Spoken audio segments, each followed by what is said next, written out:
Good. Okay, as you guys are getting older, you're learning more and more about what things are valuable, right? Would you say that gold is valuable? Yes, you are absolutely right. I have a pencil with me. I want you to just kind of feel how heavy or how light it is. What would you say? Is it heavy or light? Very light, isn't it? Do you want to feel it? Okay, pass it down. Very light. I bet if you put it on on like a scale at home, it probably wouldn't read anything unless it was like a very, very sensitive food scale, right? Then it might show up a little bit, okay? But if you were to have a piece of gold, can I take this?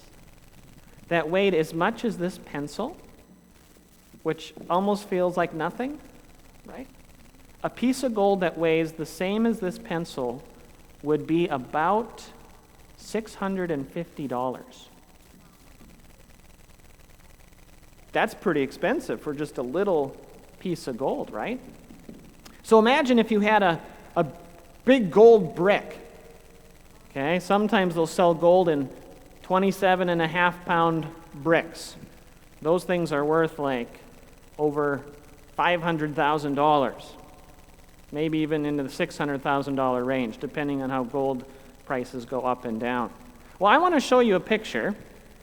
You might want to turn around for this. I want to show you a picture of something that is made of gold. You see that? This is called the Ark of the Covenant. And it's a kind of like a rectangular box, and it's covered on the outside and on the inside with gold. And there's two angel figures up on the top, and they're made of gold as well.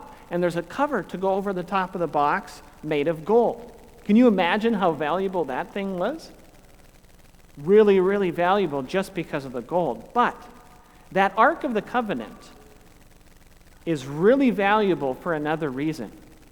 God told Moses just how to make that box, that chest, and God said to Moses, I will be present with this Ark of the Covenant in a special way.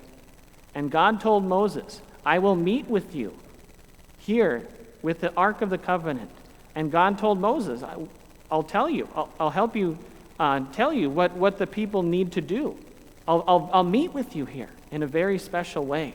And so this Ark of the Covenant, this golden box, was a very special thing for the people of Israel. Now, we've been talking about King David, haven't we, for a couple months now. King David ended up having a palace built in Jerusalem, and he was thinking, here I live in this beautiful palace, and the Ark of the Covenant, or the Ark of God, is being kept in a tent. And he thought, that just doesn't seem right. I just feel like we need to build a permanent, beautiful house for the Ark of God. And so he talked to Nathan the prophet and said, hey, look, I live in a palace. The Ark of the Covenant's in a tent. He wanted to build a house, and Nathan said, go for it, right?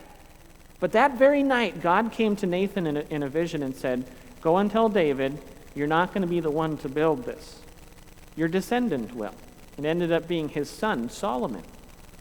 But God promised him, even though you're not going to be the one to build it, I will establish your kingdom and your family line.